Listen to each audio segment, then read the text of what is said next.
Welcome back, horror fans, to the Week in Horror podcast. This week, we're covering select horror films released November 15th through November 21st. Thank you all so much for joining us. I am JL, and with me today are Eugene, and fresh from taking his holy orders, Alex. What's up, everybody? What's happening? So, I make that joke because they are your holy orders, because you got married. I sure fucking did. Yay, congratulations. And it's funny. Thank you. It's funny because we didn't have the whole holy ceremony and everything. We're not a very religious family, so it was nice. We were down in Austin. Weather was beautiful. It was short and sweet. It was great. We had such a good time. We went on our honeymoon in Key West. Had a really good, refreshing time. And when people go on their honeymoon, they usually tend to get crazy. We didn't have that option, though, because on top of getting married, which, this is something that I've been kind of hiding from you guys for, so we're at 8 weeks now. We are also expecting our fourth child. Congratulations. That is awesome. It's been so hard to not fucking tell you guys. Oh my God. Congratulations. That was a legit surprise. We had no idea.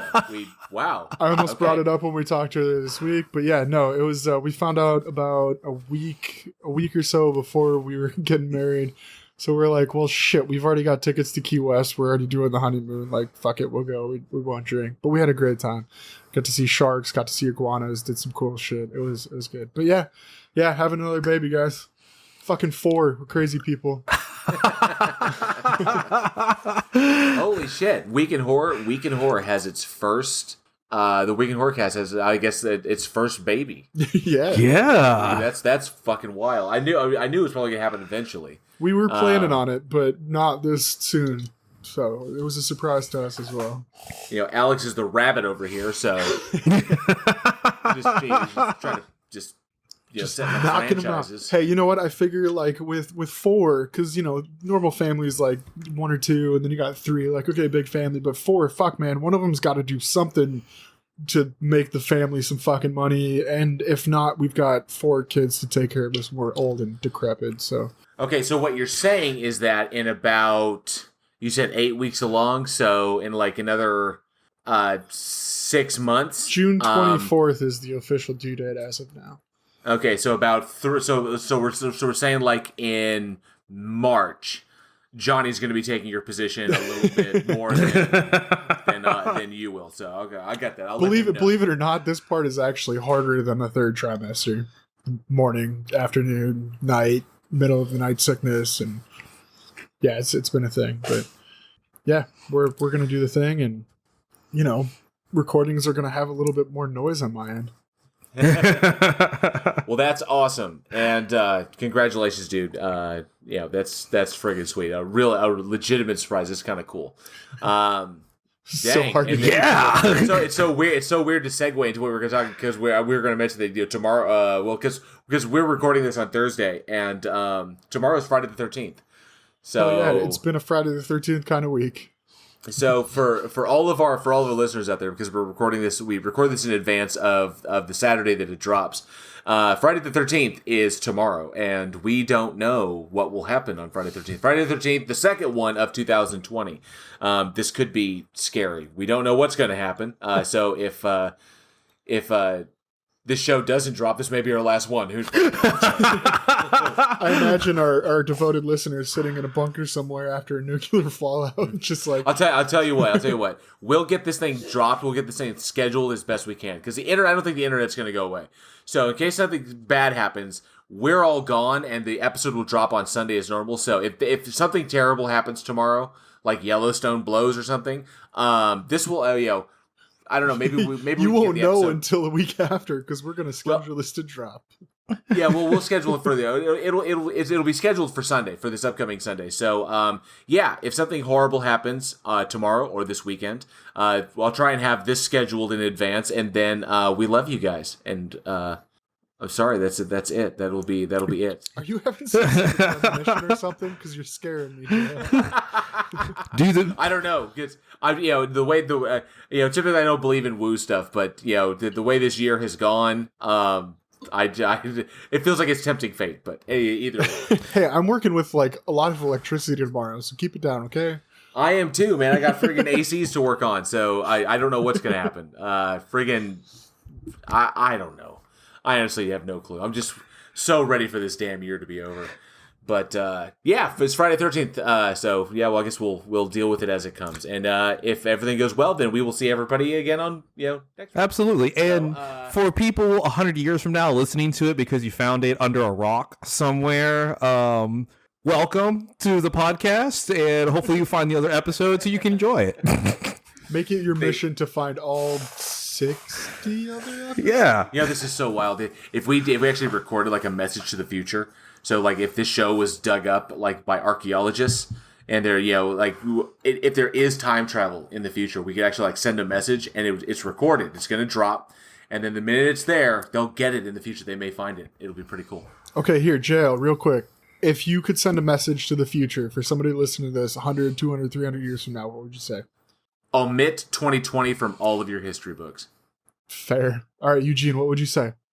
So after you omit 2020 from the history books, and then what you do is you insert it as 2019 Part 2, Freddy's Revenge. All right, I would say don't do what we did. Listen to our warning. Two-party systems don't work, and the Greeks probably had it right. So there you go. Advice from Week in Horror for the future. Just because they'll never find anything speaking of the future, we have something very cool coming up. We have decided that we are going to take the podcast live. So we will be doing live shows in the future. We don't have a specific date as to when we will start dropping that, but basically, instead of recording the podcast here in our little booths, and then putting it all together and dropping it on the internet, we will be doing them live on YouTube. So we will do a live stream. We will do the podcast. Everybody will get to see it. We'll be able to interact with our audience. And then, of course, we'll just pull the audio off that and we'll drop the audio as normal. So instead of just doing it privately, we'll just be doing it in front of everybody where they can see us and they can see our fuck-ups and laugh at us, and it'll be really, really funny. So you'll get the if you watch those live streams, you'll get the dirty version of Week in Horror. And then then everyone else get the cleaned up version on Sundays. So that's going to be a lot of fun. On these late night ones, you'll be able to see me in my pajamas with my man bun. So I'm seriously looking forward to that. I'm looking forward to taking the show live. We've a lot of our audience has been clamoring us for us to do this and take the next step for YouTube and just basically just start dropping it. What? So Jessica can talk shit the whole time? Pretty much. Shit. She's so looking forward to it. She is. She's big time looking forward to it. So, in other news, next week, we've got a special guest, Neil Ward, star of the horror movie Hosts. And if people remember last month, we had the co-directors of Hosts on. We had Richard Oakes and Adam Leader. I remembered his last name. God, that was last month's episode. I was concerned there for a second. But we had Richard Oakes and Adam Leader on the show last week. They co-directed the movie Host, which was a fantastic little possession horror film. And the star of that movie, Neil Ward, will be on the show. He'll be our special guest. So be sure, all of you listeners out there, if you have questions for Neil Ward, if you've seen the movie and you have questions for the lead actor in that, he was the boyfriend of the couple that goes evil. Get those into us, weekinhorror@gmail.com, because we'd love to ask Neil when we do the After Dark. So that'll be really, really cool. And lastly, we had a winner in our Trivial Pursuit game. We had a winner for our giveaway, for our YouTube giveaway. Ooh. Yes, we did. So we sure did. So we gave away a copy of Trivial Pursuit Ultimate Horror Edition, and that was on the last episode. Sick. That was I'm on gonna buy one that was on episode 206, and it was 2 episodes ago. So it was on episode 206. It was our first YouTube giveaway, and our winner was Gavlar, the Hand of Zod. Yes. Coolest fucking name. Hey, thanks for the shout out in Discord too, there, Gavlar. Awesame. So yes, we will be shipping him out a copy of Trivial Pursuit Ultimate Horror Edition, and most likely, guys, I think Johnny O would like us to do a live stream where we actually play that game, because I think he wants to challenge me as to who knows the most. I think that would be a great idea. Yeah, maybe so. Yeah, something to do live. Yeah. Let us know, listeners, if you'd like to see Johnny O, Eugene, Alex, and myself, JL, duke it out over Trivial Pursuit Ultimate Horror Edition in a live stream. We'll basically live stream us playing the game to see who kicks ass. Let us know. weekendhorror@gmail.com, or just drop a note in the comments below. If you want to see us throw down, you want to see who is the ultimate horror master of the four of us. I mean, fuck, we have a goddamn podcast. Someone's got to be, someone's got to know this shit. Someone's got to be on top of this. Exactly. I'm not going to go out and say that it's me automatically. I'm not going to do that. So do you want me to say it, or Alex to say it, or? So I'm gonna be like, I know the best, like that. Although I will admit, if Fight the Flat Earth and Team Skeptic, if you listen to this episode, man, your guys stick to science. Literally, just stick to science. Stick to the stuff that you know, because movies, not your forte. That's my territory. Movies is my territory. You can enjoy movies. Go watch movies. Nerd out on your favorite movies, but don't talk about movies. Don't do it. That's what we do. That's what I do. That's what I do, and that's what I'm trying to make happen. That's what I'm trying to have to be my job. So, but yeah, this is a little note for some friends of mine out there who thought they could talk about movies. I'm sitting there in the live chat going, "What the fuck? You were pissing on my childhood."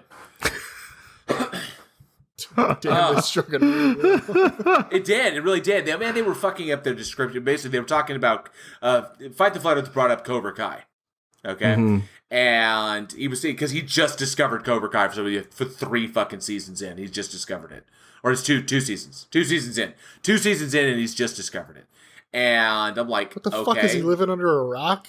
Apparently, he's English. We can't blame him. Bullshit. We got VPNs and shit. You can watch There's no excuse at this point. So he's like, just got first he called Johnny Bobby. I don't know where that. Huh? He comes off as kind of a Bobby.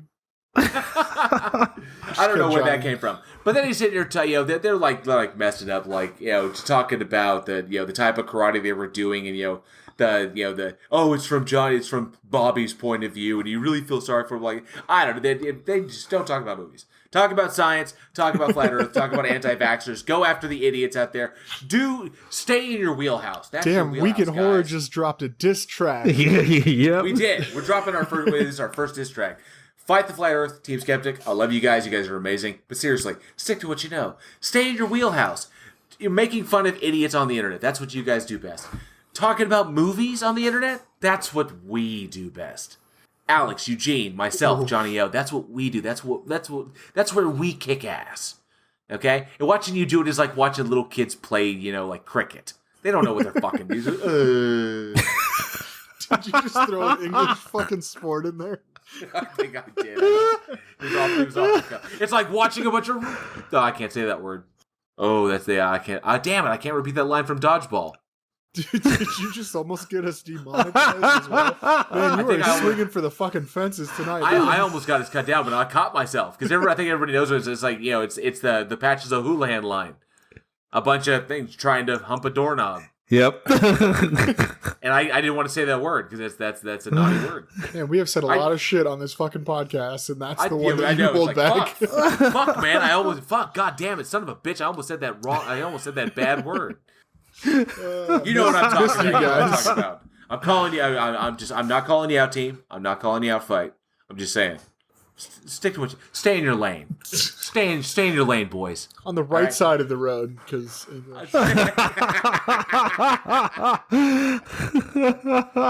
I mean, come on. There's a reason we left 200 some odd years ago. So we just lost an entire country's worth of fans. I'm gonna piss off somebody in England. Why don't you just bring up the Tea Party and fucking solidify it? No, man, I don't think we're big enough for me to have that kind of effect on the show yet. Yet. Weekend Horror fans dropped 300%. Fuck, we just got run off by the entire... We were banned from... No, I think not. The United Kingdom. Love you, England. Fingers crossed, I think it's funny. But yeah, it's super cool. So, I think we should do a live stream of us playing the game. I think it'd be a lot of fun. Maybe, I don't know, maybe I will kick ass. I don't know, we'll have to find out. We'll have to find out and see. Oh, yeah. But you're here to listen to us talk about movies. Yes, Alex is back. Alex is back. We were. God, so now it's so Eugene good to be gets to back. do what he loves. Yes. Fuck up American names. I was gonna say he gets to ask you what we have up first because it's what we Exactly. What do we have first? Oh man! All right, let's get this kicked off. We'll start with November. Let's light this candle. Let's Or as kick this pig. Johnny O says, "Let's kick this pig." I don't know why you want to kick pigs. That makes me sad. But Bacon. Anyways. but bacon makes me happy. Yeah. See. Hey, there Alex, it is. you know how to turn it around, man. Fucking love bacon. Anyways, November 16th, 2006, we were blessed, I guess, with a film, the film called Mulberry Street. Directed by Jim Mickle, written by Nick D'Amici. This movie stars Nick D'Amici, Kim Blair, Ron Bryce, Bo Core, Tim House, Larry Fleischman, there's a lot of Larrys in this movie. Larry Medek and Javier Picchio as Otto. This movie's great because it's got Rocky Balboa, it's got coronavirus, it's the second time you've said coronavirus tonight. Hey, it's picking back up. My family works in the medical field. It's terrifying. Anyways, this movie is I guess like a infection outbreak movie. It's almost like a pandemic movie. Mulberry Street in downtown Manhattan is overrun by a disease caused by rats. People get bit by rats and they turn into these just crazy people that seem to kind of only go towards the people that they know. They start biting people and fighting, and I don't know. This one was a hard watch for me. It was a South by Southwest film. It was good. It was in the 8 Films to Die For by After Dark Films in 2007. And I had never even heard of it until JL brought it up. I got to watch it, and I just realized that the original cover art has a giant sperm on it, which was interesting. I don't think it's not a sperm, it's a rat tail. It's a sperm, dude. If you look at it, it's a sperm going into Mulberry Street. And Mulberry Street gets impregnated. No, that's a rat tail, dude. But it looks very sperm-ish. It's a sperm. It's a dripping bloody sperm. We're having a baby, okay? I'm just thinking about sperm and eggs. I am looking at the goddamn picture right now. I got it right here. That is a rat. That is a fucking I am sperm. looking at it also, and it looks like a furry sperm. It looks like a furry sperm. Okay, of course, Eugene takes the middle ground. Sperm, rat tail. No, it's more of a Furry sperm. No, but like honestly though, like watching this movie, first of all, the daughter, the one that's coming back from Iraq. Yeah. That was Kim Blair's character. Yeah, fantastic. Oh, she was awesome. She was great. She was great. Very, I loved how understated she was. Yeah. It wasn't like thrown in your face. It was pretty badass. Nick D'Amici in this one, like I feel like he was trying really hard because like it was his film, and I don't know. It wasn't terrible. It was pretty good, but like again, you gave me another fucking rat movie, and I was like, really, Joe? This is like the fifth rat movie. That's what's awesome about Nick D'Amici and Jim Mickle, and I think it's one of this that I wanted to talk about this film because it is a kind of, it started out as a back to basic zombie film, but they kind of shot for the moon and realized they didn't have the budget for it, so they were only able to scrounge together about $10,000, and for that $10,000 they were able to shoot Mulberry Street as it was. So they kind of turned it around into this mutant rat kind of horror movie. There's some scenes in it that were really, really well done, and then some other ones that were like, they had actors in there that were like, it was obviously their first movie, and it was like, this is weird combo. And it's funny because you mentioned there's a lot of Larrys in this one. Actually, you remember the scene where the guy's running down and he's like, hey, let me in. The guy had closed the gate. Yeah. And was on the inside and he was like, no, fuck you. And he runs off. That was Larry Fessenden. And Larry Fessenden was one of the producers on the film. Yeah. He was the man behind the gate. Yes, man behind the gate. Yeah, and then there was like 3 other Larrys in the movie. Larry Fessenden. Larry Fessenden is so weird because you see him pop up, pretty much in horror all the time. He was in Jim Jarmusch's Dead Don't Die. He was the motel owner who gets eaten. He was the very first guy. It was the opening scene in You're Next. He was the dude who was banging the college girl and gets smoked and gets left on the couch. That was Larry Fessenden. So you see him pop up from time to time. He does this weird face where he looks like fucking shit. I'm gonna get so much shit for this.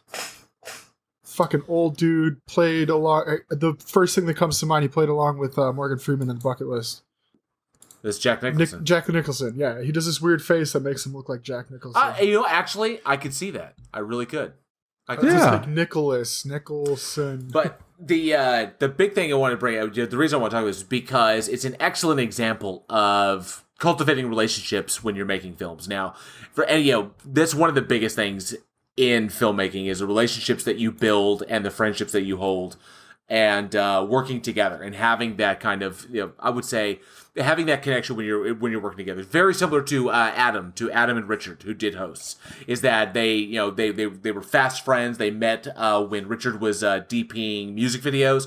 Adam was in a band, and then that's how they hit it off, and boom, they became fast friends. The same thing goes for Nick D'Amici and Jim Mickle, who met, I believe it was in film school, and pretty much just hit it off from there. One thing that also makes this film really, really special is that it's because it's set on Mulberry Street. Mulberry Street is pretty much at the up part of the area that makes up Little Italy in New York. And Nick's Italian roots go way, way back. He's you can go online and read all about his lineage and his ancestry. So it's an area that he knew growing up because I believe he's New York born, and yeah, and he and his girlfriend actually have a bar in New York.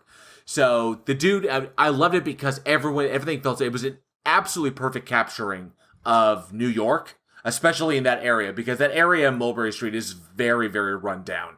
That was the biggest thing, is that the film felt authentic. And that's because the people that made it knew the area, they grew up in the area, they were familiar with it, they respected it, and they respected each other's vision and were able to work together to create an environment that I believed that could exist, and then of course unleash the rat monsters and like that. But that's a huge thing, is cultivating those relationships, because Nick and Jim have worked together multiple times. They worked together on Stakeland, they worked together on Stakeland 2, and I think there's actually a movie before Mulberry Street that they worked on. But yeah, the two are a great pairing, and that's just one of those cool things when you kind of find that working partner that the two of you just click and you can share each other's vision. It's really, really important. It's kind of like how Eugene and I met on the 48-Hour Film Festival. Oh, definitely. When you get somebody that has that chemistry and you want to work with them, and it brings the best out of you.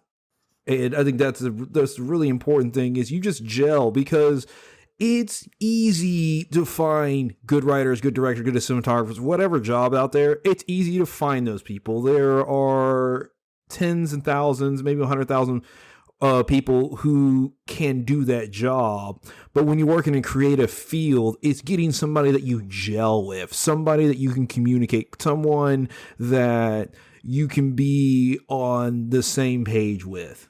That's a truly hard thing about finding somebody to work with. And so when you do, and you find that, you hang on to that. And it comes to the point where you're basically just working with your friends. And who doesn't want to do that? Oh, yeah. You've never worked in construction, have you?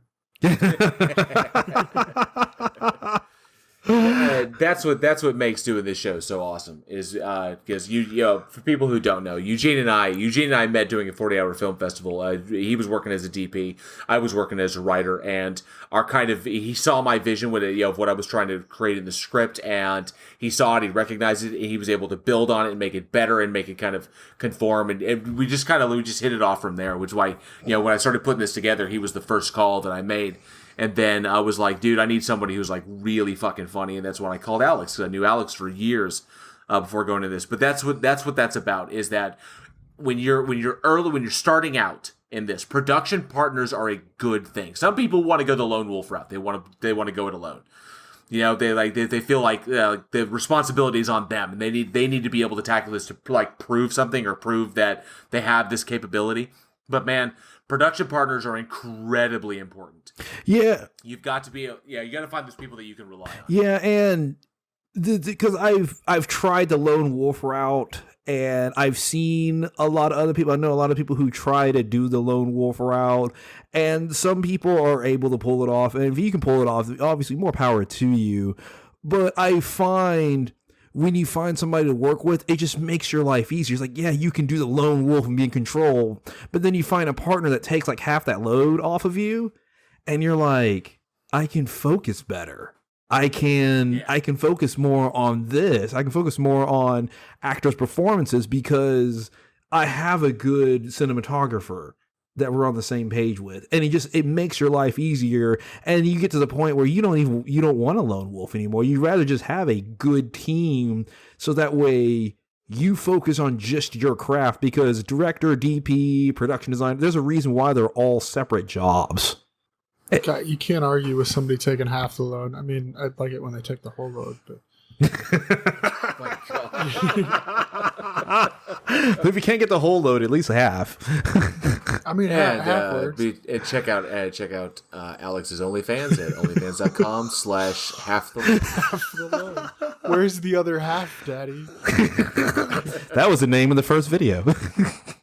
But that was really, really cool, and I like the work they put together. They typically go non-traditional.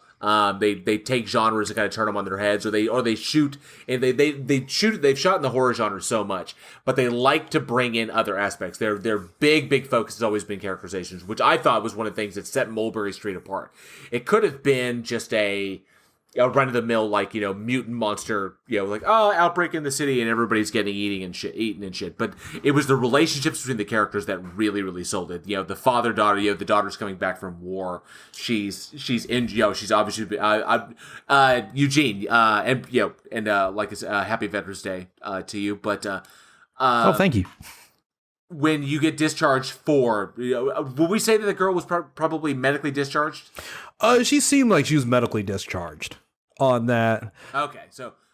And typically what happens if, say, you get injured, something like that, it could be psychological or physical or physiological reasons, you can't basically serve, then you just get discharged.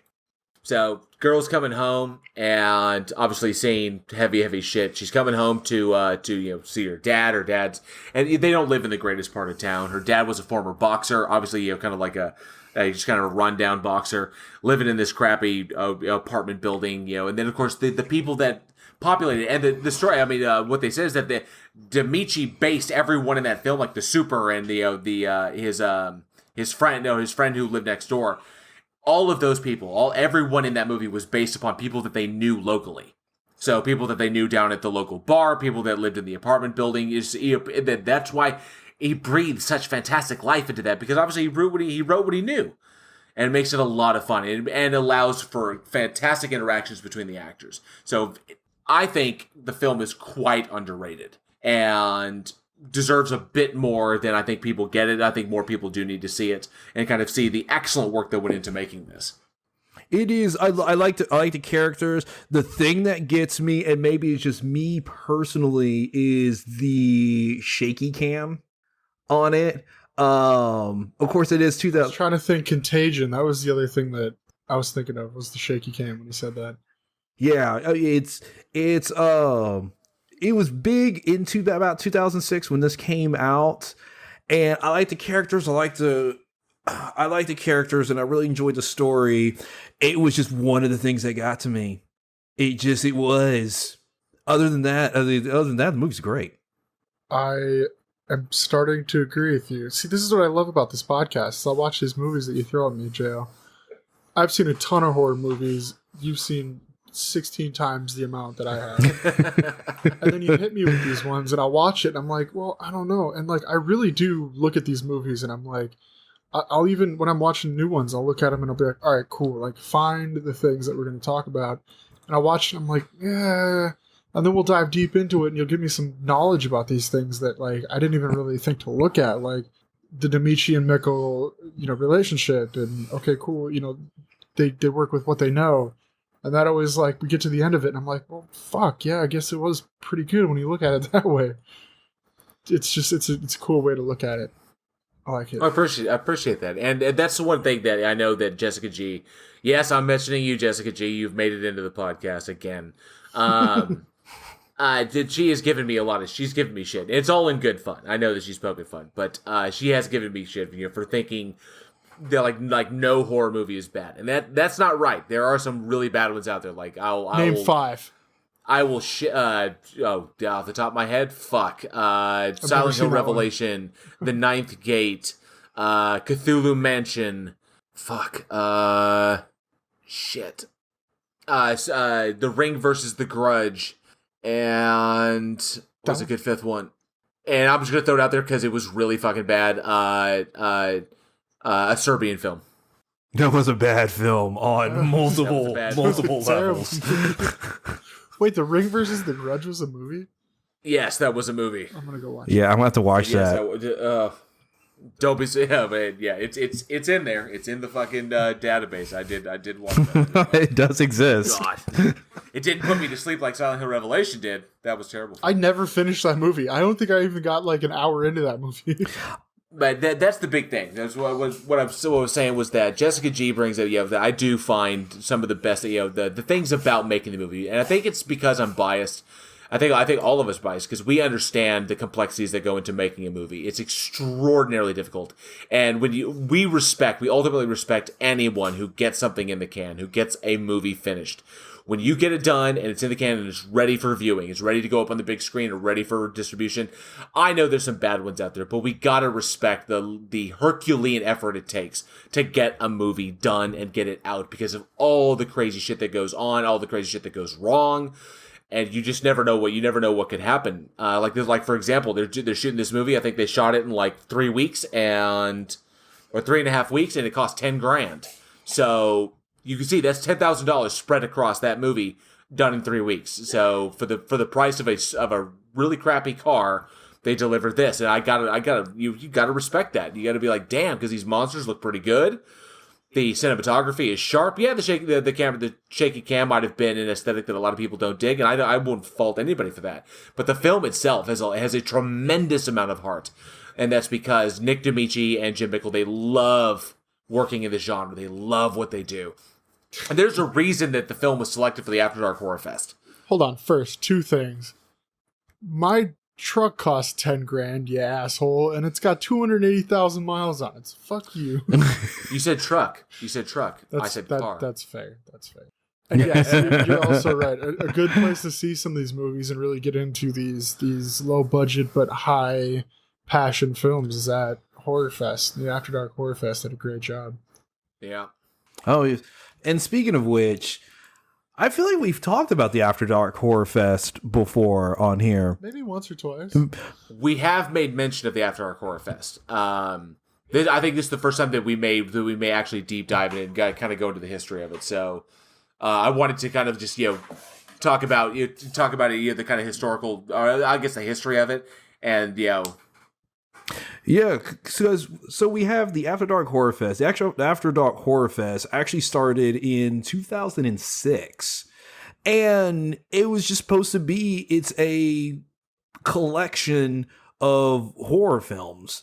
These are new films that have come up, all original films, and it's a chance to actually get some of these films out there because sometimes it's hard in terms of getting it into particular like film festivals because a lot of film festivals don't even like horror films and stuff like that. So it became something that horror fans could bond over. And there's a few more horror film festivals today, but you're talking about in 2006 where they film festivals, there just weren't that many. And so having the After Dark Horror Fest actually gave something that could help people. So it started November 17th and it ran through November 17th through November 21st in 2006.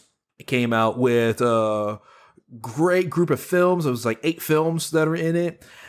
Yeah, I think it was like the 8 films to die for. Yeah, the 8 films to die for. And so obviously with it being a huge hit, they ended up doing Horror Fest 2 2007. That's where Mulberry Street actually got in, along with several other films. And so they ended up continuing through 2008, 2010, and then it kind of disappeared. Yeah, it was wild. It was the big switch made was that they changed from the After Dark Horror Fest to After Dark Originals.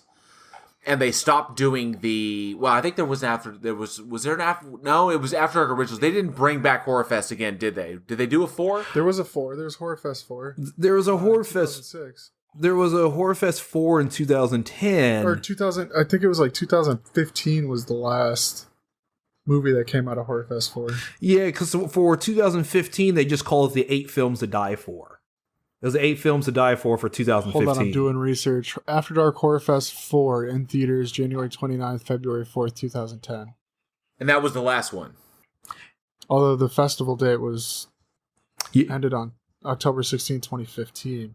I'm getting mixed reviews here, guys. Yeah.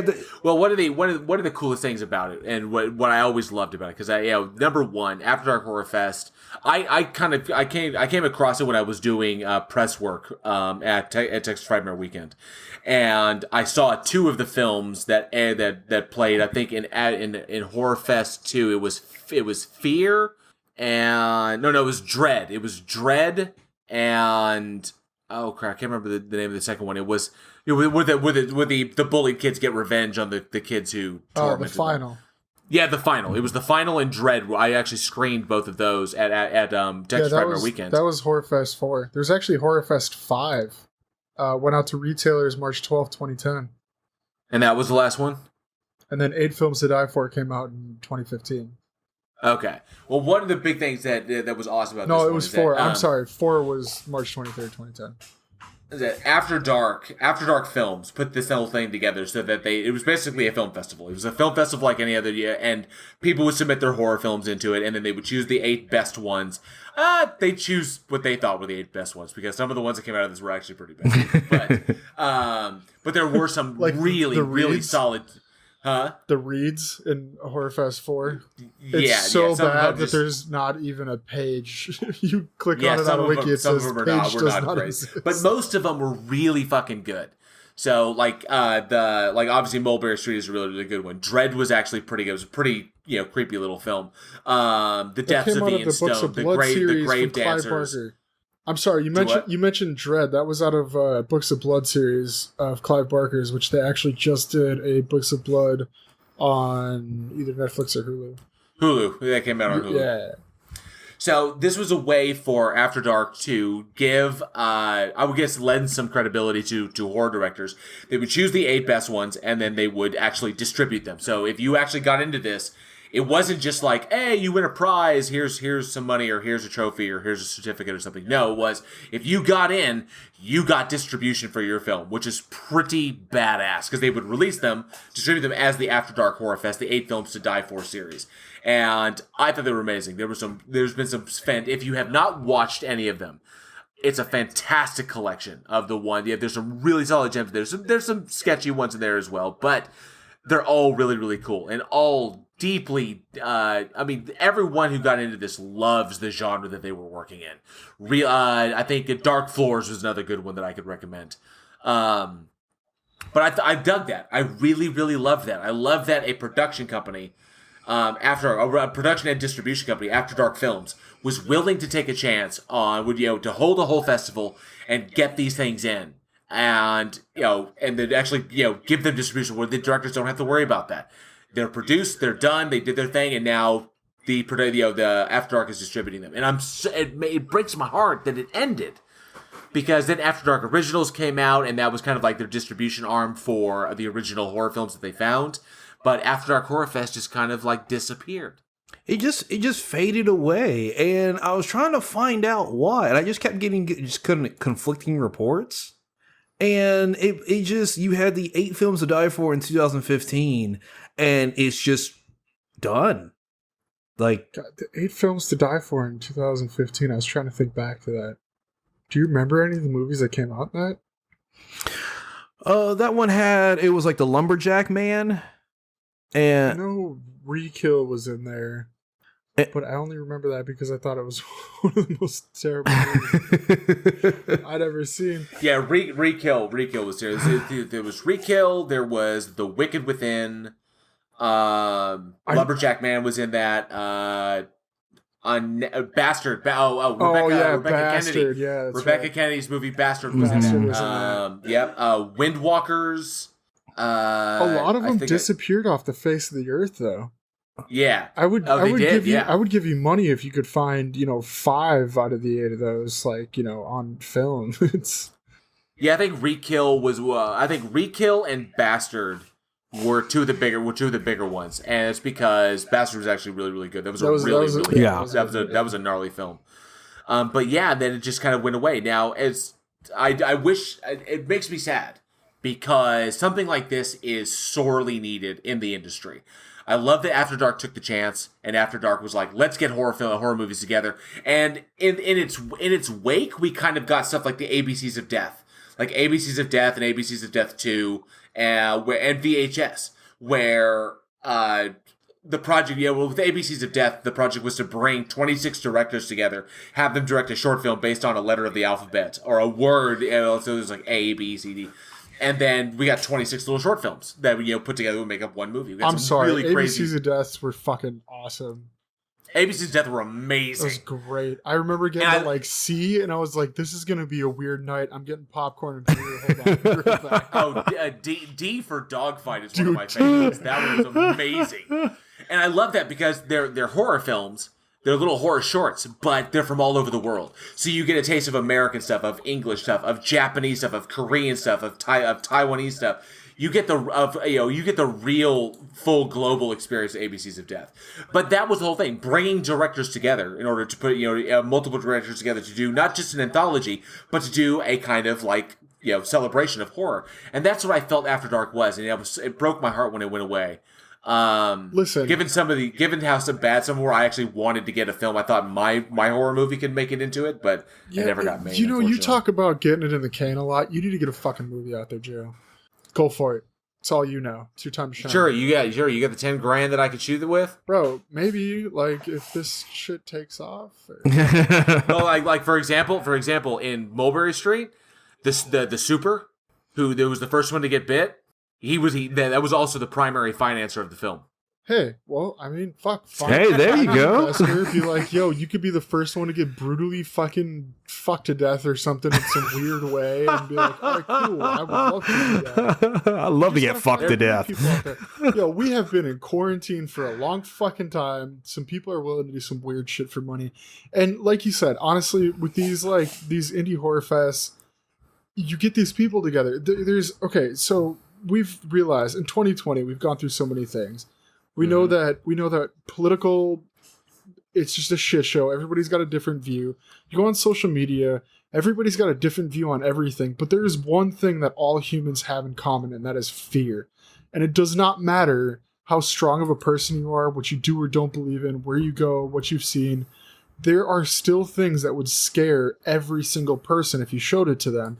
And that's what these indie horror people are. They're looking to do. They are not looking to be like, okay, here's another, franchise movie. Okay, we've all seen the slashes. We've all seen the. They look to do the weird things that would get into anybody's head. And that's what's so cool about horror, is that there are some things out there that would fuck any person up, no matter how strong they are, what they've seen, what they've been through. And that's what I think is so cool about horror. And that's what really got me into horror in the first place, is because I'm desensitized to a lot of stuff. I know a lot of people are desensitized. After 2020, the next generation after us is like, this is going to be a breeze because nothing can we've seen it all, but there is still things that, like, if you opened a door and saw this thing, that would fuck the mind up of anybody, no matter what.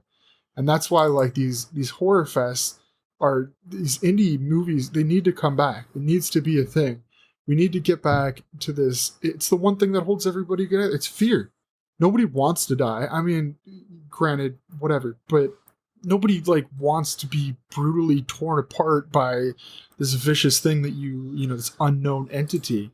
And so when you get these things, but we're not going to kink shame. That's why I said, whatever. There's this select few of people that are unfucking feasible, and to those people, I say, don't come to my house because I'm not scared easily, but you scare shit out of me. So just these indie fests, these indie horror fests, these movie festivals where you can bring your fucking weird ideas. I want to see those. The ABCs of Death.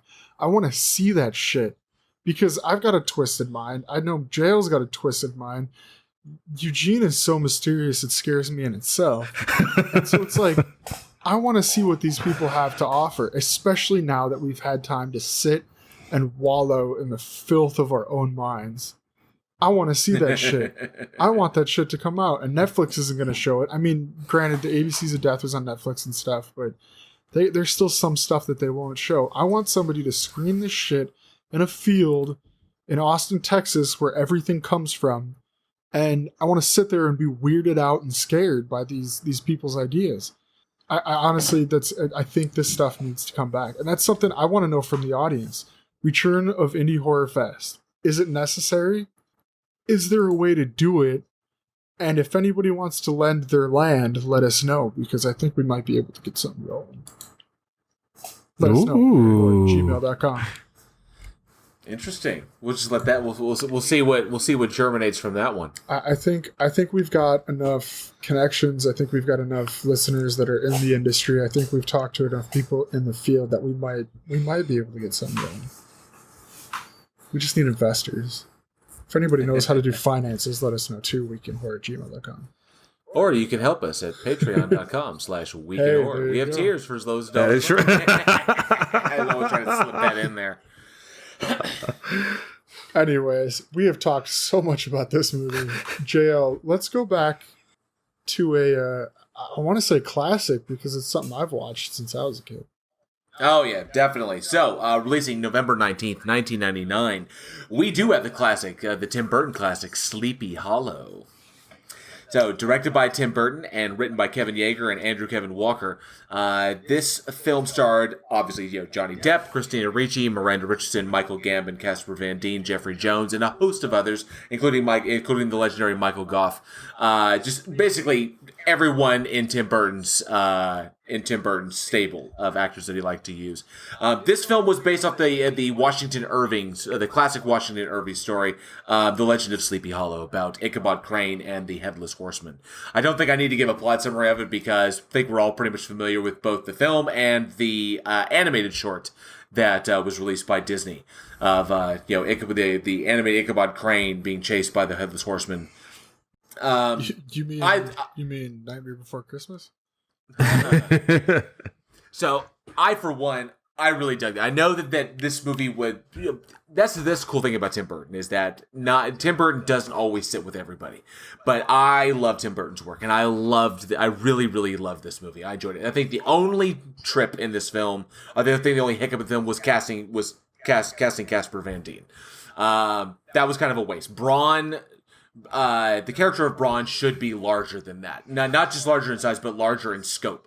That it's supposed to be a big dude. It's supposed to be a muscular guy. It's supposed to be a guy that makes Ichabod look small in all aspects. We have to recognize how small Ichabod is, because that's how we really respect how smart he is. Is that he's all brains, he's absolutely zero brawn. Braun is no brains, and just like, he's almost Gaston-like in his kind of depiction. That's what he should have been. I'm sorry. But that's how he should have been. I think that was the only misstep, but otherwise, I loved everything. I love the story. Obviously, this is Tim Burton's kind of nightmare world, and I love the themes that he has of them. But the coolest thing being Ray Park, Darth Maul as the Horseman, which I thought, when I first saw this, was really fucking cool. Eventually it becomes Christopher Walken's head like this, but Ray Park did the Headless Horseman stuff, and he was a badass. Ray Park is somebody who he can portray so much with little to no dialogue. When you have, because whenever I think of the Headless Horseman, this is the actual version that I think of, even though I've seen the cartoon and everything like that. And then you take the character like Darth Maul, who had like 15 minutes of screen time in The Phantom Menace, and it's become a staple in the Star Wars universe. Yep. I mean, and Ray Park, he's incredible, does his own stunt work. He's like a licensed, does sword work and all this other kind of stuff, like just at a world-class level. But so he was the one that actually ended up playing the Headless Horseman, and it's awesome when you have Industrial Light and Magic behind doing your visual effects, which those of you who don't know, Industrial Light and Magic does all the visual effects for Marvel films and Star Wars films. So in terms of the visual effects community, Industrial Light and Magic, ILM, is the pinnacle, the best of the best in the world that work for that company. And so obviously you have that behind. That's why the effects look so great on it. So Ray Park ended up, it was actually pretty simple. He ended up wearing a blue ski mask that they ended up just chroma keying so that way they could remove it. And then they added that on top of with stop motion animation on it. And then one of the things they ended up using was they used also a lot of forced perspective. So basically controlling the size of certain things and the angle that you use, you're able to convey something much bigger, much smaller. And so when I talk about forced perspective, one of the big examples I use is in Casablanca, the very end where he's telling her to get on the plane and you see another plane in the background and you see some people working on it. Well, that plane is actually like 50 feet away from where they were. It was actually a lot closer because they didn't have as much space. So they ended up using a smaller model plane and then use midgets. So it looks further away. Yeah, it's one of those things. And so being able, and he said the word. And I have to give a shout out because just doing some research into the movie, I did not know one of the best cinematographers working today, Emmanuel Lubisky, who has won 3 Academy Awards back-to-back recently, was a cinematographer on this film. So he did a lot of the forced perspective and in terms of creating that mood with the lighting and help creating that nightmare world. And he did an amazing job because the nightmare world is what sells this film. Now, the forced perspective aspect, I think the closest I can think of that is in the Lord of the Rings films. Is that in order to basically everything in the like the Hobbit, in like the Fellowship of the Ring, a lot of things were done in camera on that one. Now, for a lot of the wides, there was blue screen, there was chroma key that was done. But for example, in the scenes with Ian Holm and Ian McKellen, Sir Ian Holm and Sir Ian McKellen, when they were in Bilbo's house, that the two of them were both in camera together, but it was the way the table was designed in order to create the illusion. The design perspective of Bilbo being so much smaller than Gandalf. So can you say that again? Of what? Can you say Gandalf again? Gandalf. Thank you. Why? Nothing. Did I say it wrong? No, you're good. Why are you fucking with me? Can you say it one more time? It's Gandalf. Alex is in your head now. He's in my fucking head. Just sounds like an extra is being added in there somewhere. It's Gandalf. Okay. Gandalf. Okay. If I'm wrong, hit us up at weekendhorror@gmail.com and tell Alex to suck it. Just like that, though. You have to say it like that. Hang on a sec. Gandalf. Isn't it Gandalf? Gandalf. Gandalf? It's sure. Whatever.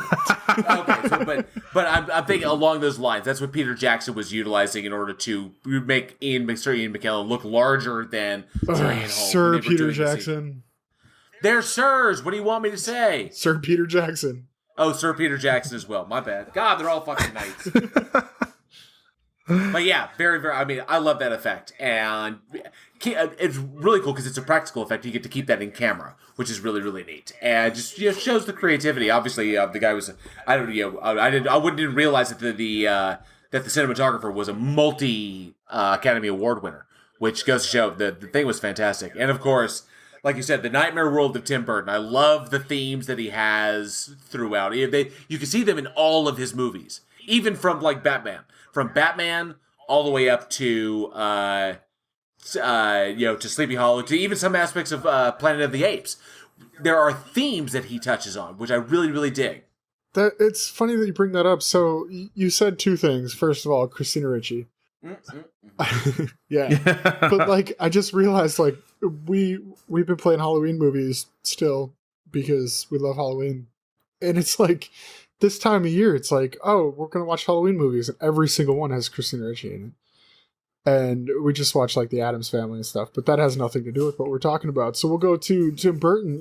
Like you're talking about, okay, you got, Beetlejuice, Edward Scissorhands. We'll stay out of the animated stuff. So like Sleepy Hollow, No, you can. I mean, yeah, you absolutely can. Nightmare Before Christmas. Okay, but Nightmare Before Christmas. Frankenweenie. Yeah, Frankenweenie, fine. Nightmare Before Christmas, though, that's a whole other episode, like an entire episode, because there's so much that goes into that. So, I mean, like even because Sweeney Todd, Frankenweenie, if you want to, yeah, Planet, even Miss Peregrine's Home for Peculiar Children. Like when you get into these movies, it's just it's something that you pointed out to me, JL, was like the symmetry in these movies.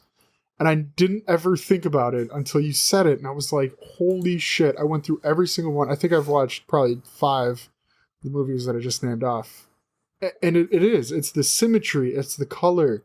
It's the contrast. In this movie in particular, the whites and grays, the blacks, it was just, they get to the tree. And when they've got like the horsemen even coming out of the tree, if you take that shot and look at it, everything plays out. It could be any different color and it would be hard to see. But the way that he plays off these colors alone was like, wow. Like, okay, it could not have been shot any other way. The mind of this guy, the way that he looks at things, when you're talking about his world, it's very clear how his mind is working, but at the same time, you have no idea. In like Sweeney Todd, some of the scenes where they're like in the basement, even like it's just the way that they shoot the perspective of it, and then also the coloring. The coloring has so much to do with all of his movies. Oh, Big Fish as well. Big Fish, yeah, absolutely. Yes. Oh my God, yeah, absolutely. You want to be fucking mind. That's the thing is Big Fish. You don't even need to be paying much attention to what's going on in the movie. Just the scenery and the colors and the way that they shoot the movie alone, it'll play its own story on top of what you're watching. So it's like you're watching this, but you're also getting a peek inside of this.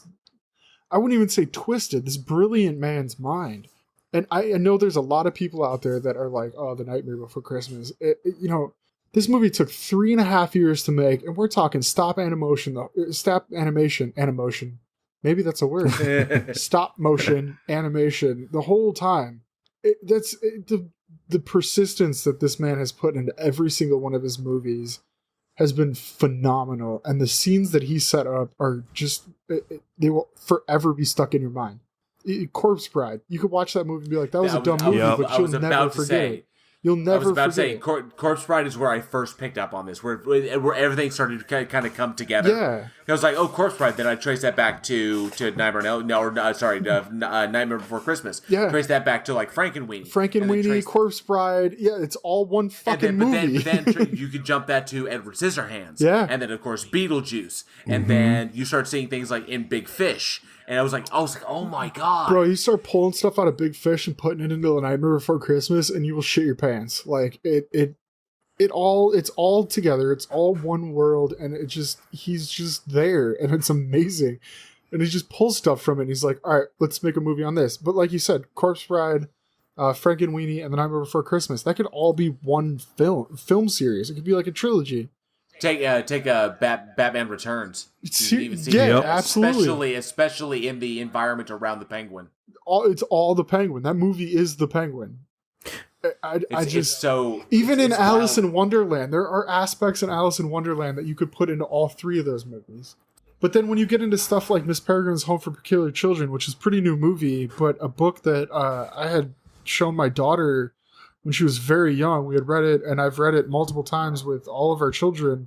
And it's just, bro, this guy is so misunderstood to a big general population. But then you get into like, when we're talking about like, you look at some of the stuff and it's like, it'll make your brain explode. There's Ed Wood. Fuck, that was another movie. Oh yeah, Ed was so good. Pee-wee's Big Adventure. Shit, yeah. Pee-wee's Big Adventure was, and of course Charlie and the Chocolate Factory. He has aspects in there, especially inside the factory. You want to talk about the tunnel scene? He has and what's so awesome is that, and I think it's so great for us to talk about that and kind of like the mind of the man, because we all grew up watching him. Yep. Yeah. We all grew up with this. Like, I'm 40 now, and I know that Alex, you're 30. Edward Scissorhands came out the year I was born. Exactly. So we all grew up watching Tim Burton stuff. I remember seeing Beetlejuice in theaters.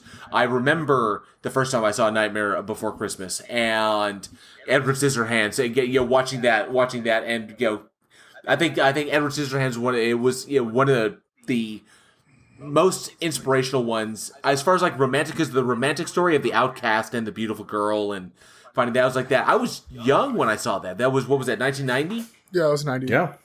Yeah, so I think I saw it probably when I was 10. I mean, even Beetlejuice came out in like 88. He was only 30 years old when he made Beetlejuice. Like, think about, I'm 30 right now. So, like, just like thinking about like, okay, if I was to make something like fucking Beetlejuice at my, like, there's no way. I'm not even anywhere near a position to like make something that brilliant at my age. And then, of course, his work, obviously, we worked with Johnny Depp a lot. We worked with Helena Bonham Carter a lot because she used to be his, they used to be domestic partners. But then, of course, his work with with composer Danny Elfman, who I think has done all but 3 of his films. Mm-hmm. So, there's another one of those, harkening back to those relationships that you formulate. All that fucking music, too. Yeah, goes back. You find those individuals that just where you can read each other's cues, where you can see each other's vision, and you cultivate that. And so, Danny Elfman has done I think it's just same with like John Williams and Steven Spielberg. You have that established relationship there, and what really has set Tim Burton apart from a lot of other directors, because he comes from an animation background. He interned at Disney for a while when he was first getting to the industry, is the fact that he has taken the animation part and put it into his live action films. He comes from an animator's mind. Like, going back to Sleepy Hollow, that could easily be a cartoon or claymation, stop motion, or anything like that. You look at a lot of his films, but he's found a way to blend, because animation has its limits and live action has its limits of what you can do. And he's found a way to blend the two together so that Sleepy Hollow and the Nightmare Before Christmas blend together. Not Nightmare on Elm Street. Nightmare Before Christmas blend together. And he's created a unique style that stands out. And his films are one of the reasons why I like Halloween so much. I loved Beetlejuice growing up. I loved Edward Scissorhands growing up. And it made me want to go and seek out more horror films and really get into Halloween. And he was an inspiration. It's not horror like you know it. It's like a horror of the mind. Mm-hmm. I guess, if you will. It'll make you question the reality around you, and that's something that not a lot of things do. And I'm sorry, you brought up Helena earlier, and there was something that I wanted to bring up: the poetry, the melancholy death of Oyster Boy, and other stories. That was another thing. If you guys ever get a chance to check that out. Definitely. I think something really cool we have, so people interested in kind of like the mind of Tim Burton. I think there was a book that was released called The Napkin Art of Tim Burton. Yes, Things where he drew that shit on the bar napkins. Yeah, it's just pretty much just sketches, and it's sweet that he saved them all. Yeah, obviously, being an artist, he'd want to hold on to everything he came up with because he may be able to use it at some point. But I think that would be a really, really cool book to have. I want to see the shit that he left behind when he was drunk, and they posted up on like the bulletin or the cork board on the specials where they hang up people's weird sketches. I don't know if you've ever been to a bar, but I used to hang out at a bar that they did that, and I'm sure there's probably some stuff there that would blow your mind. Incredible. That guy. So that's one thing I wanted to ask the audience. So we enjoyed going down this kind of like tale of Tim Burton and growing up with Tim Burton. You can say rabbit hole because of Alice in Wonderland. Oh yes, and then really, really just enjoying this kind of nostalgia trip because we all grew up with him. We all with Beetlejuice and Frankenweenie and Nightmare Before Christmas, and Big Fish still holds a very, very special place in my heart because when that film came out. It was 2003. My father passed away a year after that one came out, and that one just resonates with me big time. So he's been a part of our childhoods. He's been a part of our adulthoods. He's really, obviously he just directed Dumbo that came out for Disney, and even in that you can see touches of kind of his themes in there. So I want to ask the audience, Are you fans of Tim Burton's themes, of the Tim Burton kind of nightmare world that he's created? The currents that run through all of his productions. Now, these things that you dig, are these things that you really, really enjoy seeing? Is that, is this what kind of draws you to Tim Burton's work? Or do you not like him? Because I know that some people don't really dig him. They think that they're just kind of out of place or they're inappropriate. But I'd love to hear what you guys think. So let us know. weekendhorror@gmail.com, or drop a comment in the comment section. Yes. Yes. That sounded weird. Drop it in the comment section. That was an ominous pause. That's what that was. It was just strange. I was sitting there thinking that it's gonna allow myself to introduce myself. Just didn't play right. But yeah, we'd love to hear what you guys think. So Eugene, we're gonna take a hard left. Turn left now. This is a big swing because you was like, Tim Burton and World of Sleepy Hollow. It's just, now we're going somewhere. Now for something. Now for some. This one is all over the road. Normally our episodes kind of meld and there's always like a theme to it. This one is not that. Yeah, so this is something that is the complete opposite of the wonderful world of Tim Burton. complete opposite. Released November 20th, 1981. We have Butcher Baker Nightmare Maker. I love how that rhymes. Butcher Baker Nightmare Maker. It was directed by William Asher, and it stars Jimmy McNichol, Susan Terrell, Bo Svensson, if I pronounced that right. Marcia Lewis, and Bill Paxton. I gotta end on this wrong one. Bill Paxton. And so, yeah, you got one. Yay! I got one. And so, basically, in a nutshell, is you have Billy and his parents are killed in a car accident. So he is raised by his murderous aunt who tries to control everything he does by killing people that gets in her way. And then shit gets crazy. Shit often gets crazy. Shit always gets crazy. That's weird. And shit, it always gets crazy. That's what makes this genre so amazing. This one's I did not expect Butcher Baker Nightmare Maker. It was actually re-released. I think there was a re-release where it was retitled Night Warning, which I don't think really plays. I think Butcher Baker Nightmare Maker is really I think that title is much better. Okay, can we talk about that for a second? Hold on, before we go any farther, can we talk about that for a second? Because I always knew it as Night Warning. That's the only time I had ever seen it, and I had no idea what the fuck you were talking about when you had wrote this up. It's like Butcher Baker Nightmare Maker, and so I started looking it up, and I was like, oh, it's Night Warning. But so you talk about Eugene, you just said, oh, that's funny how it rhymes, Butcher Baker Nightmare Maker.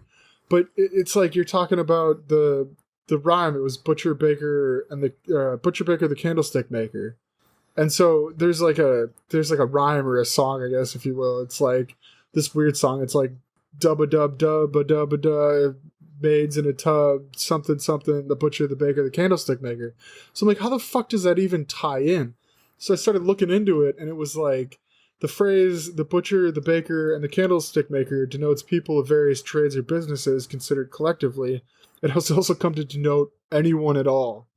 And so, how does this even tie in? So when we started talking about this, Night Warning made more sense only because making it rhyme to that song made less sense, and so it kind of goes into this movie. I'm fairly certain that it's the because it's the aunt that's raising him, that she is effectively, these are the jobs she has. I don't think she's not a legitimate butcher, but she butchers people, and then of course she's also a baker because she's a baker like that, and she makes nightmares because that's what she's doing. I think it's in reference to the aunt.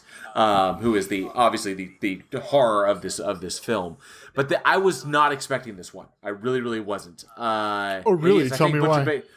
I think Butcher Baker Nightmare Maker is a better one. Just like I think that Killbots is a better name than Chopping Mall, but that's just me. I thought Chopping. I like Chopping Mall better though. Fucking amazing, yeah. You like Chopping Mall? I like Chopping Mall better. I like Killbots better. Killbots, that sounds fucking amazing. That sounds so 90s. This is an 80s movie, bro. Chopping mall. So, Everybody but, hang out at the mall. Anyways, what's your break? This really surprised me. I when I first watched this film, I did not realize that it was based upon the Sophocles story of Oedipus the King, which when I found that out, absolutely explains the relationship between the aunt and Billy. It was the thing that struck me about this one was the tropes. The classic slasher tropes. Now, this is 1981, so this is over a year past Friday the 13th. We are several years beyond Halloween. We're several years beyond Texas Chainsaw Massacre. And we are a few years before Nightmare on Elm Street. But we've also had a slew of other ones that came out around the same time, like The Burning and shit like that. So the slasher tropes had been pretty much defined via Texas Chainsaw Massacre, Halloween, and Friday the 13th. And all of this stuff was thrown on its head. That's what really got me, because you've got the concept of the final girl. The final girl is a classic horror trope. The helpful boyfriend is also one as well.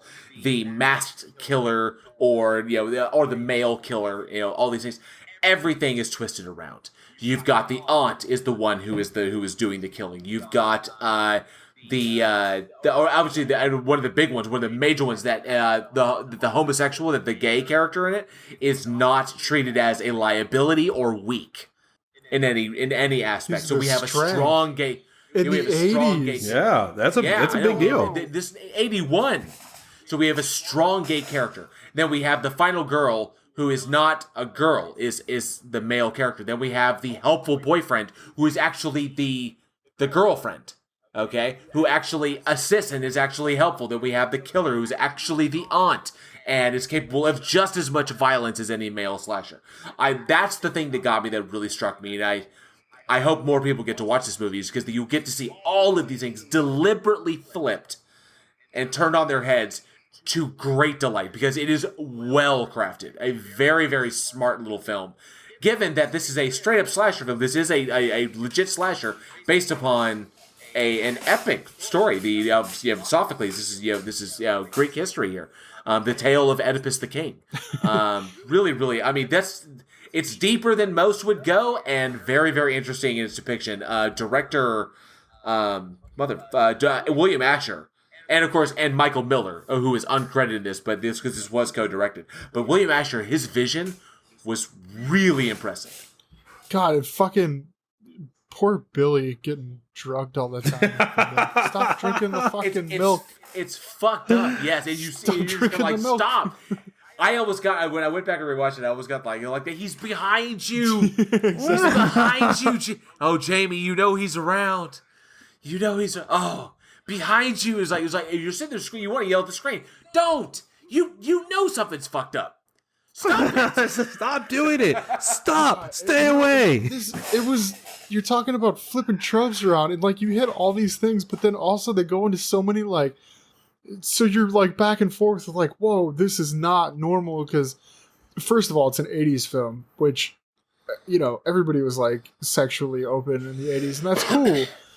But not a lot of people would like admit that openness in a lot of other scenarios other than like drugs and drinking and whatever. And then you get the weird things like the coach. There was like the whole Billy's coach with what was his name? Phil Brody in the movie.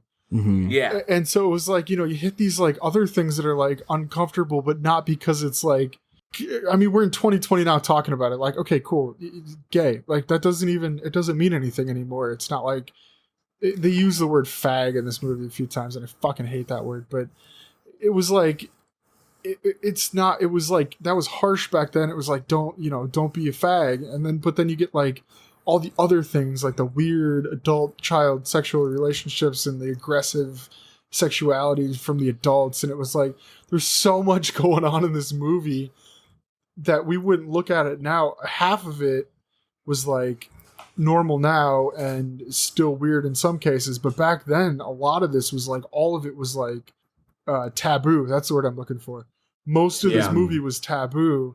And so looking at it from an 80s standpoint, flipping these tropes around, you've got the female murderer. You've got, like you said, the gay best friend or the gay friend being the strong. And it was insane to watch this now as opposed to even, fuck, man, we're getting old. I was gonna say 15 years ago. And I was like, wow, that was a long time ago when I first saw this movie.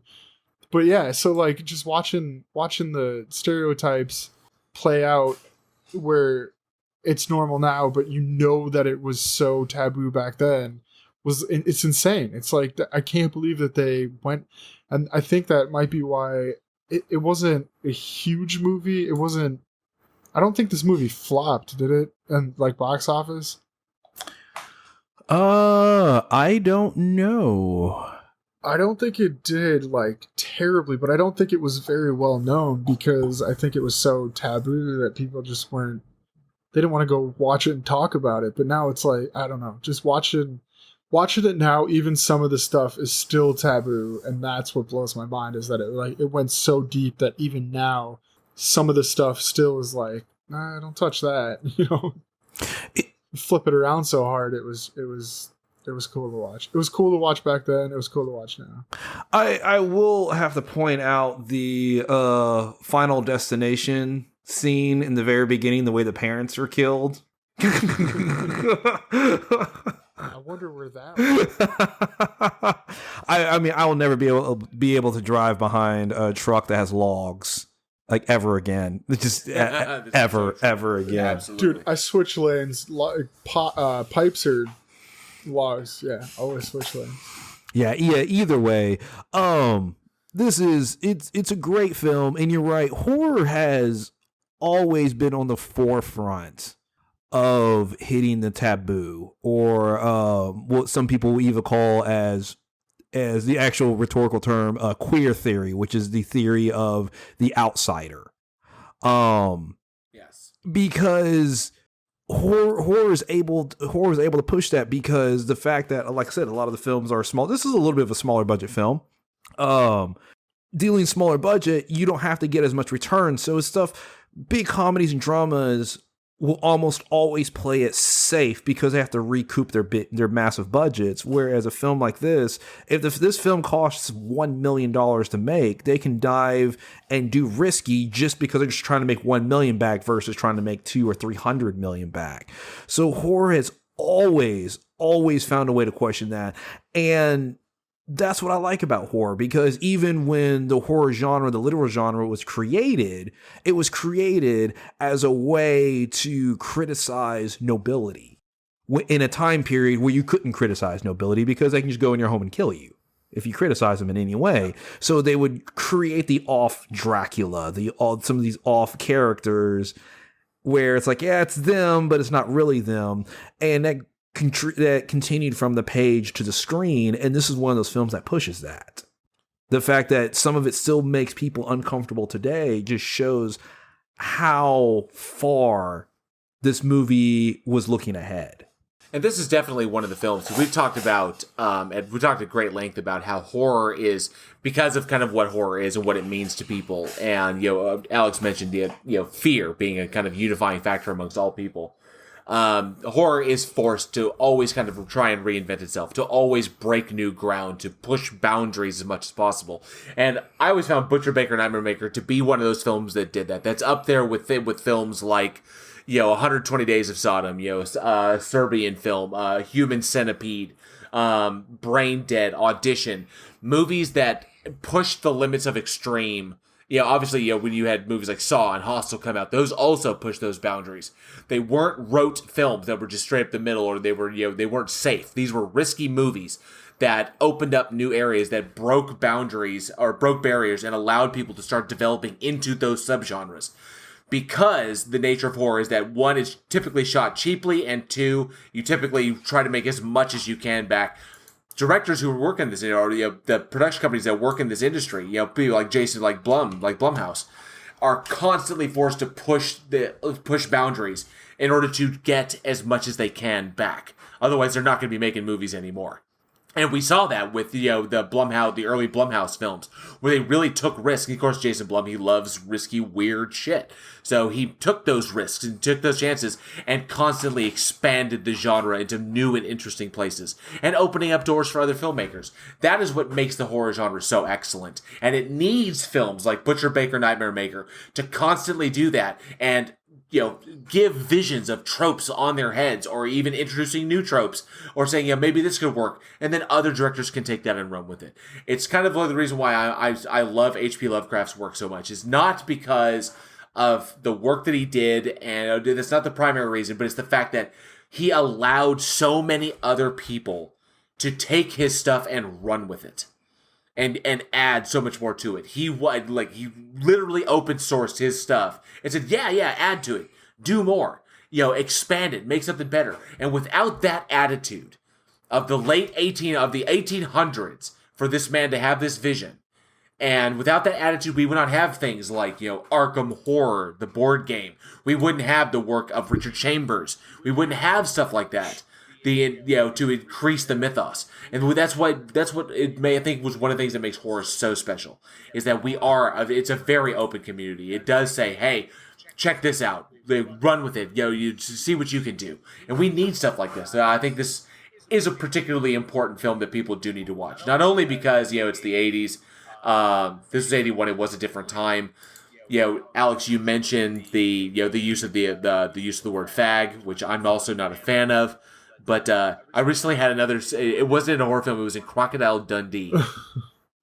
And I was like, wow, this is not aged well. Yeah, I guess. It's like cats do. It was when he was in the bar.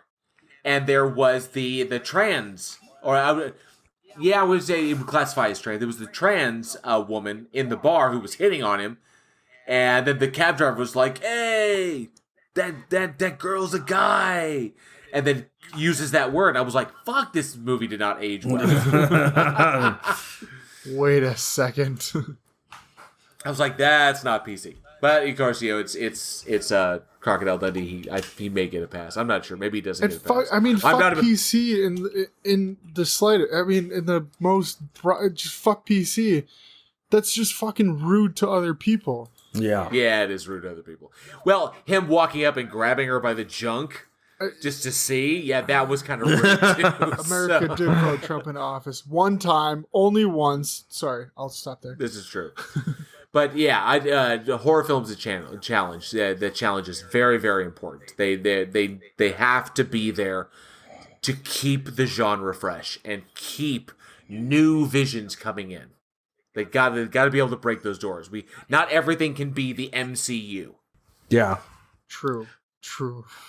Nothing else could be the MCU. No, the MCU is its own thing. That's Take note, DC. Yes. Take note. Yes. What DC? There is no DC.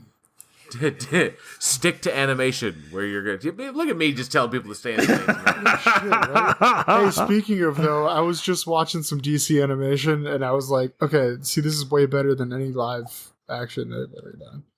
Yeah. Oh yeah. Which actually, you know what? I want to ask the audience: what horror films do you like that have challenged like the status quo? When we talk about Butcher Baker, Nightmare Maker, and the themes that it has in a Serbian film and Saw and Hostel and a bunch of other, what horror films have you enjoyed that challenge the status quo? So let us know in the comments below, or shoot us an email at weekendhorror@gmail.com. We have not said Alex is lonely yet, so Alex is lonely. Dude, he's about to be less lonely. I know. I just got fucking married with fucking fourth kid on the way.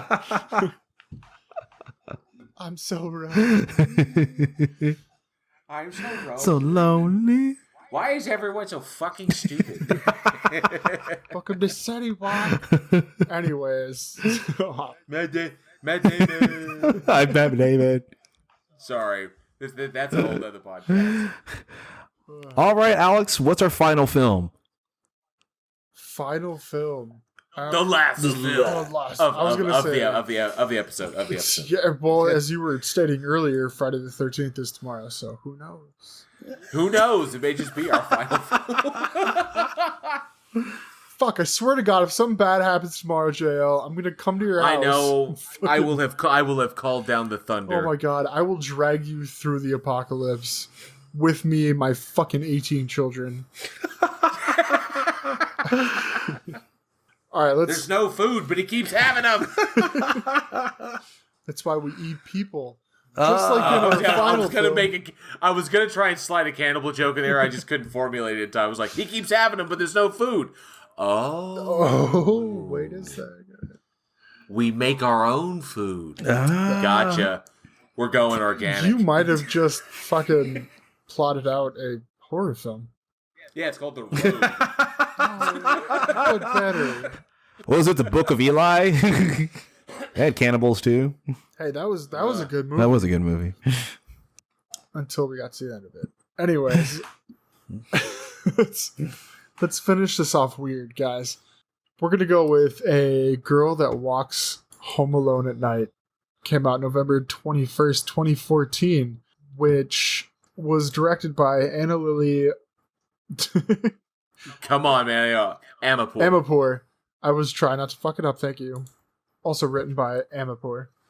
This one stars Sheila Vand, Arash Marandi, Marshall Manish.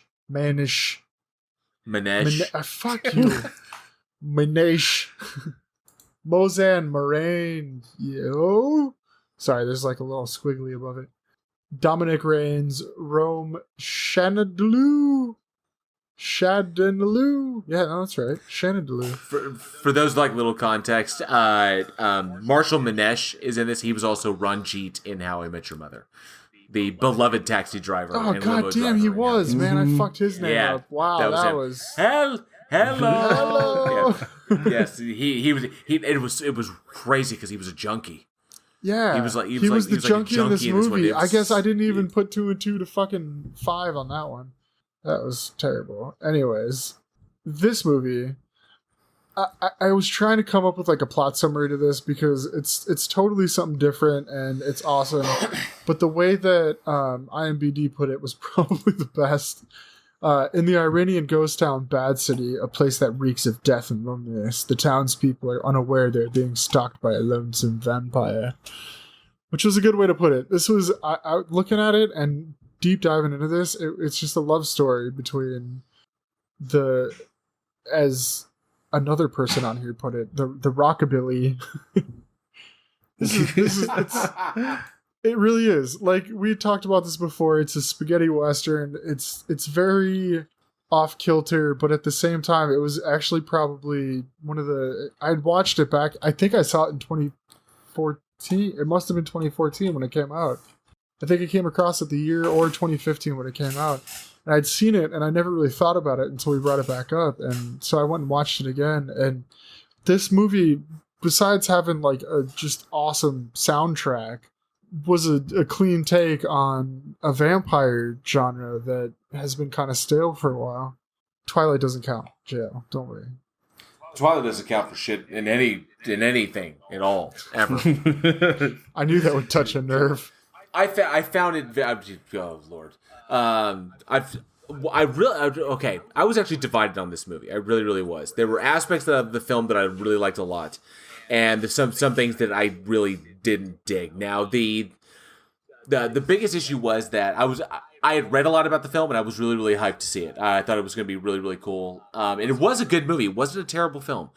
The spaghetti western leanings that we've spoken about in this kind of new vampire vision from director Amarpour. See, you fucked it up too. Yeah, fuck you. Sorry, I didn't want to put the R after the A. It's Amarpour. It's Amarpour, anyway. Not Armapour. Anna Lily, director Anna Lily. That's her name.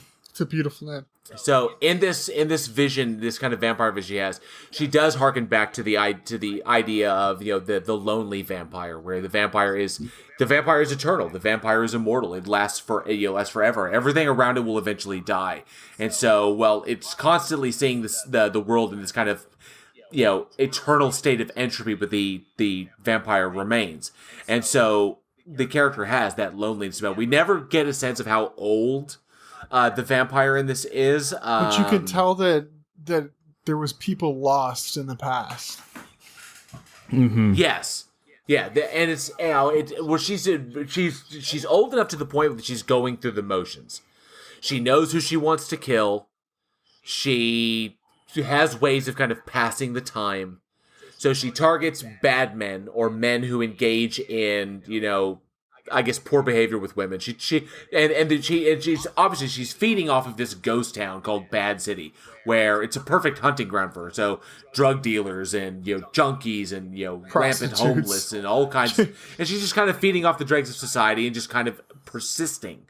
We do get a sense that she loves music, which was another thing. This film really took from several other movies. There was I got a lot of sense of Sergio Leone's work, the spaghetti western, obviously from the music. The music was a huge, kind of throwback to Sergio Leone's work. Soundtrack and then was of course, awesome.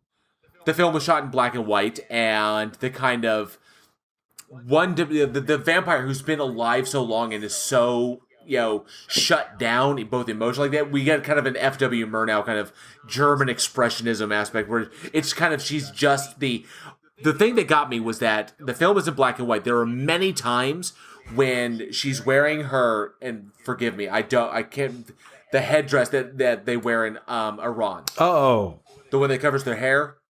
It doesn't cover their whole face. It just just covers their hair, and typically is a floor length. You know what I'm talking about? I know exactly what you're talking about. I can't think of the name right now. Okay, I apologize about that, but it's black, and there are many times, because this film is shot in black and white, where she becomes two-dimensional.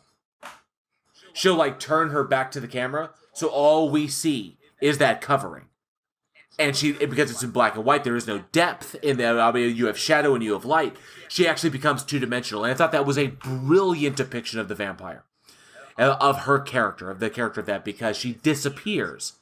She's not really there because she's so dissociated from everything around her that she is just a shadow, just walking along. And I love that. I love the takes from Let the Right One In. There were hints of that one where there's the mystery of the creature, and the creature just kind of jumping from person to person to person. Because we know that it's not going to last between these two. She's a fucking vampire. He's a human being. Maybe she'll turn him, but we don't know. So I did dig. It was a nice little touch on it, but I saw inspirations from a lot of other stuff, from Let the Right One In, from Monsters Ball. There was some inspiration there. The Sergio Leone spaghetti westerns, F.W. Murnau's Nosferatu. Really an inspired little film. I wish I'd seen more of Amirpour in it, and kind of seen her vision. But it was smartly made. You could see that she knew what she knew where she was coming from. She was actually in it. Were you talking about?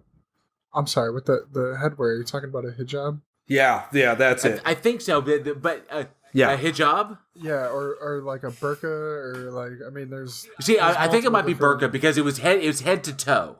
Yeah. See, we're gonna get hell from our listeners for that. Yeah, but like a hijab is like. I don't know if that's full face. See, that's terrible. Sorry, we're uncultured swine. Leave us alone. But you're right. You're talking about like they did the bad. What did they call it? The Bad City. There was one I can't remember, and I'm looking. I'm definitely internet searching, guys. DJ Porno. That was one of the ones that I thought was freaking hilarious. DJ by Paige Vadat. But yeah, DJ Porno. So Amirpour was in this movie. She was the party girl, skeleton party girl is what she's cast as. But you're right. It was so touch and go with this. It was like, how do I feel about it? I thought it was great. Honestly, I did. I enjoyed it because, first of all, we don't really get a chance to see a lot of films out of the Middle East. We really don't. Most of what we talk about is obviously American, or we'll talk about some European films like Let the Right One In. And this may be the actual first film that we've talked about from the Middle East. And the Middle East does have some great films. And this is definitely one to check out if you want to broaden your cinephile kind of horizon on it. And you can tell that she did her homework because a lot of it is you get the influence of F.W. Murnau, who directed Nosferatu back in like 1922. And so you can see the fact shooting it in black and white, the way he depicts her, a lot of similar shots. That is also Nosferatu. Nosferatu has some great creepy shots, even for 1922. It really does. It's just the first time you see the vampire, and I like how it's just him standing there. It's just a hard cut right to him standing there, and it's just like it's unsettling because it takes your eyes a second to kind of focus on what you're looking at. But then on top of that, you still get a lot of the pacing from Sergio Leone. And we talk about how Sergio Leone. Okay. And how music in his spaghetti westerns, how music is such a large influence, with one of his biggest films being The Good, the Bad, and the Ugly, which the ending scene in the cemetery is one of my top favorite scenes of all time. And it's almost little dialogue, just to set up the way it's cut, the music behind it. It just drives. It's just a beautiful scene, and it's nice seeing, going back to A Girl Walks Home Alone at Night. It's nice seeing something new and different. Somebody who can take these films and these directors that we've learned about into a different way, into a different light, because American films are made a certain way for American films, where you get something that is outside of America. So it's something different. It's something fresh. I love the black and white cinematography for it, which you have to light black and white cinematography different than you light color. So, well, and seriously, coming out in 2014 with the black and white, I thought that was pretty bold, and I think it worked. It's really, really neat because she said part of the inspiration for that was not just the Murnau film of 1922, but it was also her love of graphic novels, because there is a high contrast kind of monochrome aesthetic that plays with the viewer's eyes and allows them to see more and kind of imagine more is coming from the characters than a classic color one, because the color kind of blocks that. So I dug that, and plus the fact that they shot this thing digitally with anamorphic lenses, which really, really highlighted it really makes the shadows kind of stand out, and it really highlights the kind of bleak nature, because the way whites and blacks, the whites and shadows, light and shadow plays with anamorphic lenses is really, really neat. I thought that was a very, very smart decision in order to really emphasize the atmosphere of the film, the kind of like moody bleakness, almost otherworldly, because everybody's speaking Persian, so and it's also kind of like a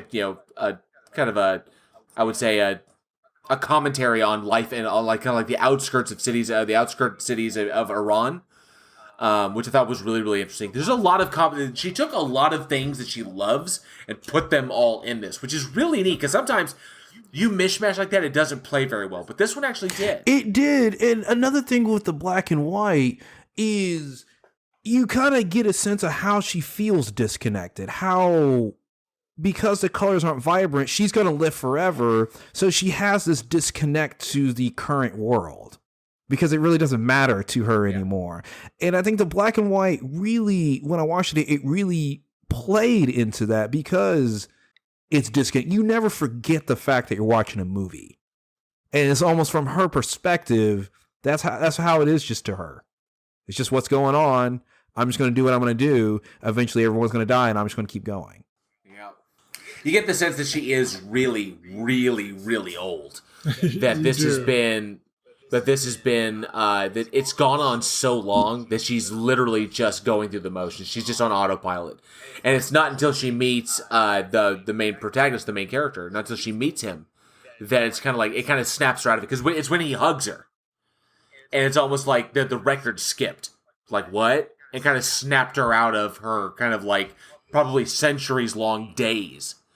I thought that it was really interesting, because she's a vampire. She's going to live forever. She's, as dangerous as, she's a fucking vampire. And this hug that she gets, she flinches. You could tell. Almost You could like tell it's the first thing that surprised her in a long time. in a long time. Yeah. Yes, it was kind of like wow, and I dug that. I dug that every single scene, every single frame. You could see the love that she had for everything that went into her love of graphic novels, her love of spaghetti westerns, her love of Iran, her love of kind of like the vampire mythology, the old school stuff, the old school silent films, like F.W. Murnau's work. I dug it, and of course, she also herself she's a lifelong skater. So in the skateboarding scenes, she actually did stand-in parts in that one. I really, really dug it as far as a vampire tale. I thought it was neat. I thought it was unique. Oh, no, let me retract. I don't think it was unique. I think it was a nice, fresh take on something that has been done, and would be. I would originally have considered it to be very difficult to kind of put a fresh take on this, but she did. She managed to pull it off. Yeah, I would definitely go fresh. Especially for her first movie, which is really good. It's hard to hit fresh for your first movie. You have to take a lot of chances to get something fresh, and a lot of those chances and those choices you make have to turn out well. And now that I'm thinking about it, there was a movie that came out called The Bad Batch with oh God, you've seen that too? With Jason Momoa. Yeah, and she directed that. Oh, did she direct that? Yeah, and I can see now that I'm thinking about it, I can see a lot. I guess a lot of themes that tracked. Yeah, God, that was probably cool to see Jason Momoa work with her on that. That one is very because Bad Batch is very comic booky as well. I could definitely see there's a graphic novel only in color, but that would be really, really interesting because I think that was Jason Momoa was the he's the artist, right? In Bad Batch, yeah. Yeah, and then he has that scene that he has with Jim Carrey. Okay, now thinking about, I guess I never knew that she had directed that. So now thinking about it, yeah, you can see it all over it. So while of course, because Jim Carrey's in it, and then Keanu Reeves, Jason Momoa, Suki Waterhouse, Giovanni Ribisi, all these friggin' names are in this bed. Huge names, this one, but yeah, I could see her vision translate across the themes that she really digs. Definitely translate over into that. God, I love Jim Carrey in that role. That was a lot of fun. Yeah, it's too bad he went mentally insane. Jim Carrey has not gone insane. No. Okay, so the number 23, I think, reflects his true vision. I think Jim went through some extremely difficult times. There were some very heavy losses in his life. See, you get Jim Carrey with those heavy losses. You get Keanu Reeves with his heavy losses in that movie, and I think that's what I think Armapour. See, I did it again. Armapour played on those very, very well. Now that I think about it, looking into it, I think that she's got great instincts for a director. I think she's got. She's directed A Girl Walks Home Alone at Night and, of course, The Bad Batch. She's got an upcoming film called Mona Lisa and the Blood Moon and Cliffhanger. Cliffhanger is one that I'm looking forward to. So 2 films under her belt, and she is knocking it out of the park. So I cannot wait to see what she comes up with because this new vision she had, it surprised me because I've seen it before. We've all seen it before. As many vampire films as we like Only Lovers Left Alive, did this as well. Only did with Tom Hiddleston and Tilda Swinton. But I dug it because you don't need all that spectacle. You don't need millions of dollars in order to convey this kind of aspect. I loved it. Definitely harkened back to Let the Right One In. You could I could say you could watch those two as kind of like, I would almost say spiritual, or I would say like spiritual successors. You could watch Let the Right One In, then you could watch A Girl Walks Home Alone at Night, because both of them I think that they have kind of a spiritual connection there. I really, really dug it. That would be a cool, weird vampire movie night. Actually, that'd be a cool double feature night. That would. Yeah. And yes, and I do have a question for the audience, but before that, a lot of subtitles. Once you get into like a good movie with subtitles, you kind of forget that they're there. Yeah. I do want to ask the audience a question, but first I was doing some research because I know we jacked up a lot of the names on the outerwear. So we were talking about the head to toe garb that we were trying to find the name for. I think we were looking for Chador or Chadir. That's the head to toe kind of cape garb that we were talking about. Okay. Okay. Gotcha. It's usually paired with a hijab to show modesty, and so I wanted to just kind of touch on that. I am doing. Look, we're trying to become more cultured here. Okay? So yes, that's something that I wanted to kind of look into. If we got that totally wrong, please let us know. wecanhorror@gmail.com. But question for the audience: with this movie, this vampire vision that Armapour put out there, being a first on her end and kind of a new, Eugene said fresh, JL said something. It's fresh, a fresh take on it. It's fresh, on it. But it's also creative. It's a creative take on something that we've all seen, and it's a different take because it's from a different part of the world, and that's something that I think we all can kind of get behind. Learning more about everybody else. We've talked tonight about how fear kind of brings everybody together, and that fear is different in different parts of the world. But we can all kind of get together on that. We know about Japanese, we know about English, we know about American horror. But when you see stuff from like the Middle East, I think that's always really, really cool because it's different. It's a different take. And it's not something that Americans really look at because the Middle East and America, we've always kind of had, our differences. But when it comes to horror, I think we can really get together and look at it in different ways and appreciate different views on that. And I appreciated this movie because of that. It was a different view on something that was brought from a different part of the world into that specific part of the world. And I really did enjoy this movie. When I saw it back a long time ago, and then even now when I rewatched it, it was something different, but it was something that I could get behind. So my question to the audience is, what did you feel about Armapour's vampire vision in this movie? There's many takes. There could be, I didn't like the way that it went because of this. I did like it because of this. We'd really like to hear a lot more about this, especially from our foreign listeners, because that's what brings us all together as a world, is getting behind these kinds of fresh takes or different takes from different parts of the world. So let us know. wecanhorror@gmail.com. Awesome. All right. Well, that closes out another episode of Week in Horror. Thank you all so much for listening, and we truly hope you enjoyed the show. As always, you can visit us at weekinhorror.net, where you can find links to all of our episodes, our bios, our merch store at Teespring, and of course, enter your email for a permanent entry to win a mystery horror shirt every month. For more horror entertainment, be sure to check us out on Facebook and Twitter. Followers get our daily splatter, a bit of horror info every day, right to your feed. You never know what you may discover about your favorite horror films. Be sure to check out our YouTube channel as well. We'll be switching to a live format soon for the podcast, and of course, we do giveaways there too, so subscribe to our channel for all the latest from the show. And lastly, if you truly love what we do here and you would like and are able to support our production, you can through our PayPal and our Patreon. We have tiers as low as $1, bonus and exclusive content and horror films every single month.